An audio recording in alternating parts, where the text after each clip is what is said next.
Mercredi 12 novembre 2025, Évangile de Jésus-Christ selon saint Luc, chapitre 17, versets 11 à 19. En ce temps-là, Jésus, marchant vers Jérusalem, traversait la région située entre la Samarie et la Galilée. Comme il entrait dans un village, 10 lépreux vinrent à sa rencontre. Ils s'arrêtèrent à distance et lui crièrent : « Jésus, Maître, prends pitié de nous. » À cette vue, Jésus leur dit : « Allez vous montrer aux prêtres. » En cours de route, ils furent purifiés. L'un d'eux, voyant qu'il était guéri, revint sur ses pas en glorifiant Dieu à pleine voix. Il se jeta face contre terre aux pieds de Jésus en lui rendant grâce. Or, c'était un Samaritain.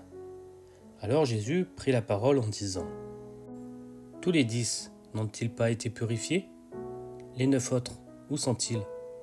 Il ne s'est trouvé parmi eux que cet étranger pour revenir sur ses pas et rendre gloire à Dieu. » Jésus lui dit : « Relève-toi et va, ta foi t'a sauvé. » Dans cet évangile, on voit que Jésus marche vers Jérusalem.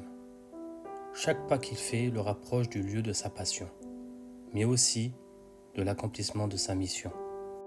Révéler la miséricorde infinie du Père. Et c'est précisément sur ce chemin qu'il rencontre 10 lépreux, rejetés de la société, exclus du temple, isolés à cause de leur maladie. Leur cri « Jésus, Maître, prends pitié de nous » traverse la distance imposée par la loi, mais il franchit aussi la distance du cœur. C'est le cri de toute humanité blessée, celui de nos misères cachées que nous n'osons plus présenter à Dieu. Jésus ne les touche pas, ne fait aucun geste spectaculaire.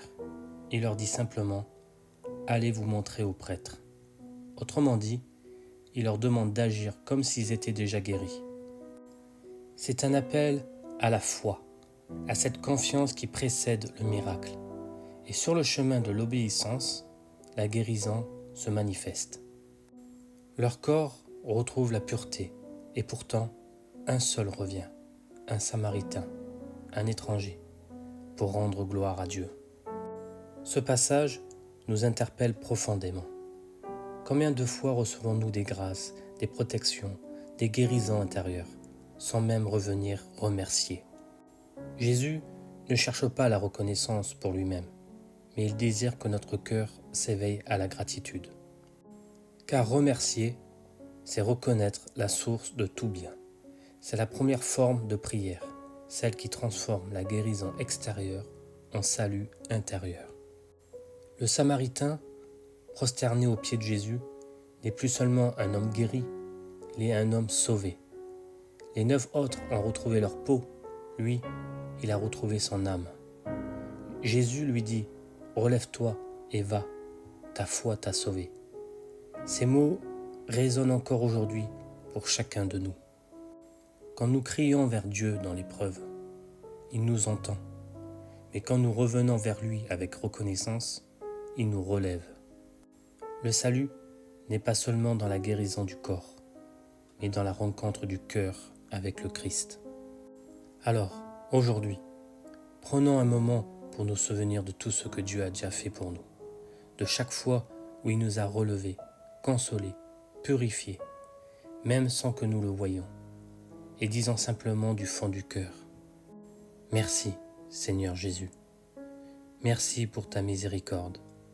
Merci pour ta présence, même sur les chemins de nos lépreux intérieurs.